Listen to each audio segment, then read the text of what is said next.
was the number 5 scorer of the league at 17 points per match. And Nicole Diala, number 9 at 14.2 points per match. Lady Bombers, Lady Stags to open our second group play in the classification round of your NCAA Season 101 Women's Volleyball Competition. And right away, it is JRU getting a score of the block. Serena Ramos. First point para sa kupunan ng JRU. First point of the match scored by JRU. At itong si Ramos, you know, she has become so lethal here. Nabigyan ng kumpiyansa nito ni Coach Mia. And she has been spectacular so far. But this is a rare sighting for San Sebastian. Unang offensive play nila, sa gitna pumunta. Princess Ramos with the point. And I think ito yung ang kumbaga parang strength ng San Sebastian kasi usually talagang pinipid nila yung middle blockers nila. And that's good for Basta. You know, they're gonna get variations right away. Juname Gonzalez, specialty cross court para kay Gonzalez. Sa kupunan ng JRU, meron naman Juname Gonzalez sa kupunan ng San Sebastian. And I think ito yung magandang match talaga nakaabang-abang. Kasi syempre itong JRU natalo nung unang nagkaharap sila. And I'm sure paghahandaan ito ng JRU. At guys, sabi ni Paka kanina, nagkakitaan ng laro. Oo, tama. Yan yung, kumbaga, parang second round natin sa group play as that is overcooked by Di Matawaran. Kasi kapag pangalawang beses, meron ka ng blueprint eh. Diba? Napakarami ng laro, babalikan mo yung isang team. Totoo. Medyo meron ka ng video o may scouting ka na mas pulido. Totoo. And ang gaya ng paulit-ulit yung sinasabi, ang kailangan lang talaga ng mga teams medyo ma-eliminate is yung kanilang unforced errors. Yeah. Imagine. Unforced errors. San Sebastian has done a great job in that in the last 2 games. Pero ito si Navarra with a setup right there to Yonko. So JRU with a dinaan sa lakas ni Gonzalez yan.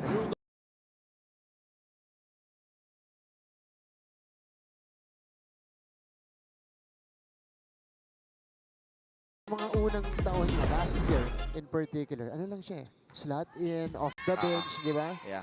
Pang halili ko struggle sa loob. Pero ngayon, siya na yung nagiging main scorer. One of the top scorers para sa kupunan ng San Sebastian.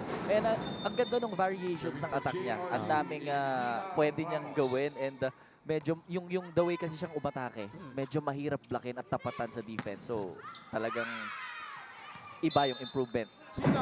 Pero one player who is very capable of carrying the scoring load for San Sebastian minus Can Santos, Sigan. Yes.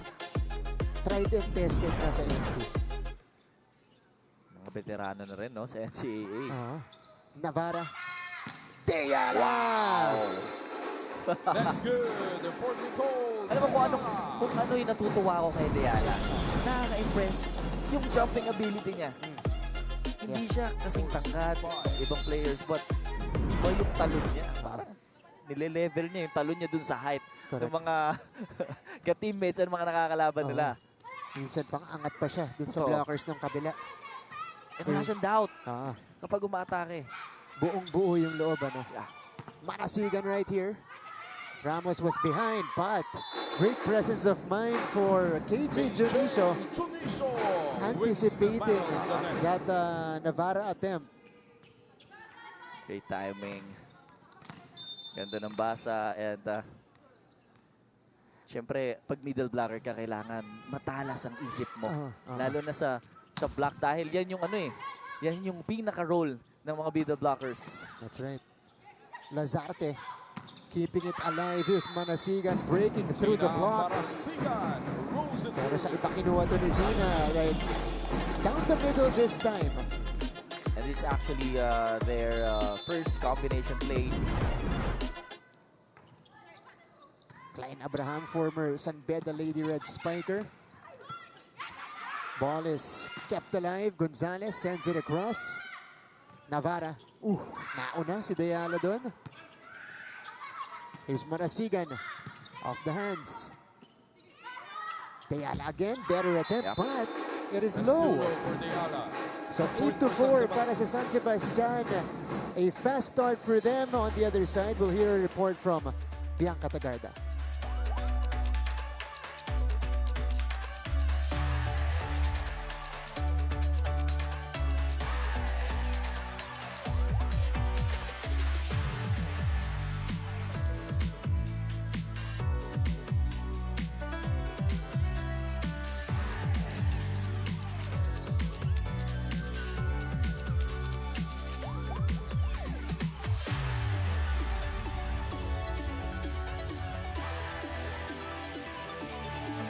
Mga kapuso, nakatutok pa rin po kayo sa NCAA Season 1-1 Women's Volleyball Tournament dito sa San Andres Sports Complex.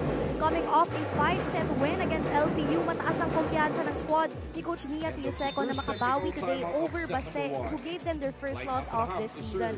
Aniya, masaya ako na nananalo kami from that game and kumapit sila from that last game. Pero mas kailangan pa nilang magtiwala sa sarili nila dahil puro rookies din sila. Apart from that, Coach Mia also disclosed to me that Rachel Lalong-Isip is still under recovery after a partial ACL tear na nakuha niya from their first set versus Arellano, which was 2 games ago. Kaya naman she will have to miss 2 to 4 weeks for the rest of this season. Sa kabilang banda, nakausap ko rin si Coach Roger Gorayev na inilahad sa akin that their top scorer, Kat Santos, is feeling under the weather today. 2 days na raw siyang nilalagnat, kaya sabi ni Coach Roger, bawal ang pangit na laro ngayong araw. Morgan and John Vic. Thank you so much, Bianca. That's bad news if you're a San Sebastian fan. Again, Kat Santos under the weather. So papagpahingahin muna siya ni Coach Roger Gorayev. But on the other side, for JRU, si Lalong Isip, yung na-injure sa kanila. A couple of games ago, we saw that video, of course, online, ACL. Well, you know, it's good that she still has the potential to return this year, you know, despite a major injury. And one of the yung mga kinakatakutan itong mga players natin is yung injury dahil una-una yung recovery. And I think yung injury na yun ay it takes time to heal. That's right. Talaga. Kasi hindi lang naman yung injury yung hinihil mo. It's yung mentality mo, That's right. na yung fear mo na baka maulit or bumalik yung injury. Yun ang ginagamot mo sa physical therapy and rehab, you know, para full commitment ka ulit gumalaw. As we see, the skill block coming from San Sebastian at John CJ. Yeah. So 9-7, medyo nakabawi ang San Sebastian pagkatapos ng ilang puntos ng JRU after the technical timeout. Deyala with the adjustment. Here's Gonzalez. Sharp cross court is kept alive.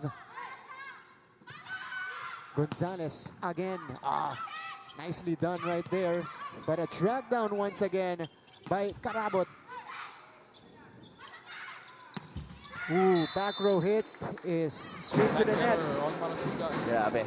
Medyo mahaba-habang rally on Martin and nagulat ako kay Rabot. Bigla siyang sumulpot doon sa baba. Munti ka na nga magtumawid, ano? Yeah. Buti napigilan niya yung sarili niya. But that's a point for JRU, and after a slow start, you know, they've found themselves back in the opening set. Gonzalez, Navarra, they go to Ramos, right here, who breaks through the block. Imagine, technical timeout, 8-4 ang score, but right now, we're tied. And I think ito yung yung sinasabi ni Coach na may something about JRU na ipapakita today. Ang pagbawi nila against San Sebastian. And we'll see kung anong magiging adjustment itong San Sebastian. Ito, Gonzalez, her version of a through-the-block spike. And si Juna, ngayon doble ang makukuhang attempt. Yes. Of course, they're minus Kat Santos today. And she has been delivering. Oh, that's a nice serve by KJ. Pero pabalik ang JRU kay Ramos. Easy pop-up for KJ. Eto na si Gonzalez. Karabot. Wow. Got to it, but unable to pick it up properly. Back-to-back points para kay Gonzalez. And nakakatuwa tong si Balahadya dahil nagkakaroon siya ng kumbaga kumpiyansa and tiwala dito kay Gonzales na, alam mo yun, ibigay lang muna dahil mainit. Mainit siya sa attack. Diba? Tsaka nakaposisyon itong si Juna. Ito ulit siya. She is at the open side. Uy. Chance ball. Juna. Ramos. Sofia Ramos. Putting it down from the middle. Ganda nung basa niya doon. Ini-expect kasi nung mga blockers itong JRU na ibibigay uli kay Gonzales. But this time, 12 serving 9. binigyan ng opportunity itong kanilang middle blocker na umatake. Kahit ako, kala ko kay Juna ibabalik eh. Uy. This is still alive. Good coverage at the net by Balahadya. Here's a chance for the Lady Bombers. Wow. Di matawaran. Julia Catches the line. Converts the hit. Ganda ng timing niya doon. Even the placing of that hit. Navarra. Nice serve. Gonzales. Deyala ang nag-set up kay Ramos. Spiker to spiker. Why not? Down the corner line. Nina Ramos. Cross court para kay Ramos. And again, she has been one of our most explosive scorers in the competition. Totoo. Diba? Hindi biro yung 17 points per match. Iba yung improvement niya, no? From the last season to present. At saka yung endurance niya this year. You know, from start to finish, Wow. you're getting the same production. What a play! Medyo nanlin lang doon itong JRU. Nakakatawa kasi double quick play. Yeah. Alam mo, medyo matagal-tagal ko nang hindi nakita yung play na yon. Ito si Yonko and si Di Matawaran. Sabay silang tumalon sa quick. And hindi alam ng mga blockers itong San Sebastian kung sino yung sasabayan nila. Oh, Wow! kill block para sa Lady Bombers. Good for the Lady Bombers. So they take over the lead. 13 to 12. And they've covered Juna May Gonzales. I think that's probably the first successful block of JRU against Juna. Wow! 4-0 run. Make that 5-0 for JRU. Nina Ramos scores. Alam mo, grabe itong si... Wala akong masabi sa kanya. Yeah. Ibang klase siyang tumingin sa bola ito si Zarina Ramos. Imagine, hindi naman siya sobrang taas tumalon. Pero grabe yung alam niya kung saan niya dadalhin yung bola. Vastly improved this year itong si Nina Ramos. Gonzales is denied again. She is now being shut down by JRU's blockers. Great timing for Di Matawaran and Yonko. And this is actually the second time na block nila and kill block para sa kupunan ng JRU. Good serve. That's a good serve. Ramos carrying that one through. That was a power tip coming from Sofia Ramos to stop the bleeding for San Sebastian. A much needed point for San Sebastian. Para ikat yung momentum nito JRU. Imagine 4-0 run. Oo. Tsaka itong JRU nagtuloy-tuloy. Combination. Lazalte. Ball is still in play. And the high ball on the chance ball. Eto, ang off-speed ni Ramos. I don't think that was the intention for JRU. Ramos again. Bounce back. They go to the middle. And again, Di Matawaran finds his spot. Julia Di Matawaran. So JRU surges ahead. 16 to 13 as we go to the technical timeout.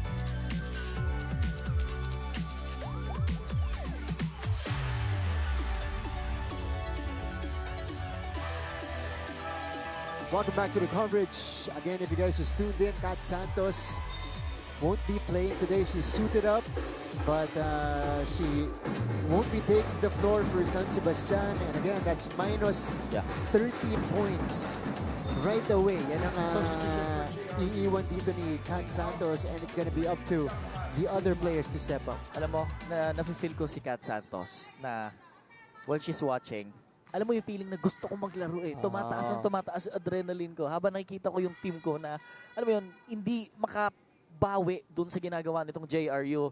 And I'm sure yan yung mga feeling ng lahat ng mga players na talagang gustong manalo every game. And you know that feeling because you were a scorer, you got injured before.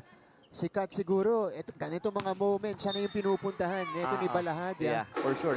Touch on So she might be a little helpless on the sidelines as we see Juna Gonzalez get a point back for San Sebastian after the technical timeout. Another enforced error para sa kupunan ng JRU. Navarra. And hindi pa ako masyado nakakita ng maraming errors. Siguro mga 2 to 3 lang errors pa for both teams. Yeah, that's true. So far, very disciplined, very composed yung dalawang teams. Cross court, not gonna work. On the D-ball. Oh, Ryan Abraham converts. So this is another player that we expected to be one of the main gunners of San Sebastian, but it's been a slow year for her. Remember, she transferred from San Beda, went to San Sebastian in the off-season. Lead pa rin tayo, okay? Make sure lang, tsatsagain natin niya. Tapos, girls, blocking tayo. Blocking, tas silip dun sa ano. Okay? Reset tayo, reset. Isang magandang receive, tapos play tayo. Okay, tara. Good timeout for coach, and I think ito yung yung sense of urgency right now dahil papalapit na tayo doon sa end part itong first set. And kung ako si coach, hindi rin ako papayag na makahat yung momentum na ginawa namin para makalamang against San Sebastian. A few minor tweaks para dito sa JRU nang galing kay Coach Mia. Kasi kanina, matibay na yung blocking pero nawawala ulit. Which is yung way nila nung nakalamang sila. That's right. Yung blockings nila. Abraham couldn't do it. Chance ball ulit para sa Baste. Yellow shirts on the attack. Oh, Ramos had to adjust. And that's a point for JRU. Just like that, na-convert agad yung instruction ni Coach Mia. Yeah. And 2 points na naman ang kalamangan nitong JRU. Nina Ramos serving for the Lady Bombers. Close set. Close set. As expected between these two teams. Wow. Abraham. But somebody touched the net. Another enforced error para sa mga ng JRU. But kahit hindi siguro na-touch net, puntos pa rin. Ang lakas ng palo niya, no? Napaka-explosive ng approach. Tsaka kaliweting nasa opposite, ano? So, yan ang isa sa mga strength ng lefty. Yeah. Speaking of lefties, diba? Teala off the block that time. So 18 to 16 for JRU so far. Nakakabawi sila sa mga errors nila. Yonko. Here comes Marasigan. Tina Marasigan. Actually, sakto yung andun yung positioning ng blockers ni Batara. Kaso yung timing lang, mas maaga silang tumalon. So, ang tendency talaga noon, pababa ka na. Yung bola sasabay din sa'yo pababa. Doon lang inabot. Yeah, overreaching. Now it's San Sebastian committing the unforced error. So Dungka will go out. Julia Limatawaran. And substitution. New players coming in here from JRU side. This is number 7, Yuri Swammer. Swammer. Yeah. Checking in to serve. 19 to 17, JRU. Looking good. Wow, good serve. Marasigan. Saved by Ramos, but they won't be able to send it across. So, ilalapit doon ng San Sebastian. Ay, makikita mo itong San Sebastian, hindi sila basta-basta bumibitaw dito sa first set. Considering nung first 8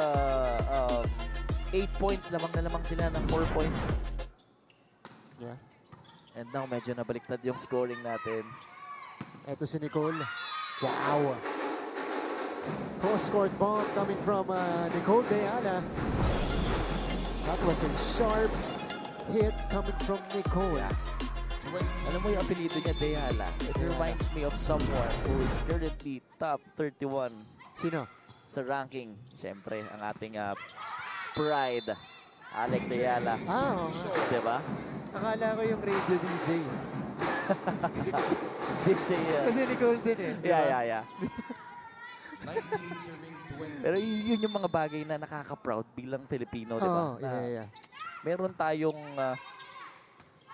players na nag-excel sa mga sports na nilalaroan and representing the Philippines. Iba yung pride. Oh yeah, that's right. Alex is 16 spots up in the WTA rankings as we see. That error on Di Matawaran. So, tabla na tayo. John Vic, 20 all. Yep, ito na.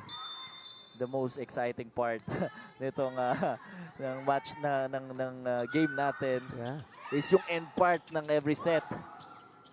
Pero Oh! I was about to mention, sabi ko, bumubuwis itong si Grabe.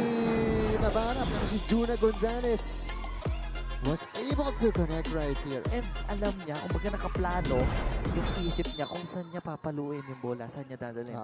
Which is doon sa down the line. Late run for Baste. 3 straight points. Ramos sends it away. Oh! Oh, Tina is okay. It's fine. Yeah. So hindi bibitiw dito ang JRU. ayaw. Zarina Ramos with a powerful hit. Ayaw ibigay ng JR. Yeah. And this is the tempo we were hoping for dito sa ating unang laban. Service Ayan, out. no? Yun ang masakit dyan, Vic, Yeah. because you're able to minimize your errors up until that point. You know, lalo pagdating sa service, okay sila eh. And again, kung babalikan natin yung game ng San Sebastian against LPU, ay Arellano University, Yeah. grabe yung unforced error, 41 unforced error. Yun ang kailangan nating iwasan every game. And Normal. San Sebastian, Normal yung atake, pinalo, na-block, normal yun. Pero yung mag-error ka sa end part ng set, medyo masakit. Hangin. Okay, first ball, tas palo tayo. Ay, ayos tayo. Wala kang blocker, itiin mo. Ikaw, huwag ka matakot. Pag alanganin ka, itulak mo alaki-laki ng court. Ba't ipapalo mo sa labas? Ayos tayo, first ball tayo. Establish natin yung block. Establish yung block. bihira natin marinig yung frustration sa boses ni Coach Mia, but you know, they have to play with more sense of urgency on the court kasi sayang. Oo. Diba? Yung pinundar nila kanina. Yung hinabol nila at nailamang. San Sebastian capitalizing. Nakakatawa dahil kanina 8-4 ang score nung first part. And right now, lamang na naman ang San Sebastian. Yeah. And yung simpleng reminder lang naman ni Coach is, di ba mag-focus ka lang? Balik mo lang uli kung ano yung mga pinag-aaralan mo. And that's exactly the response she wanted.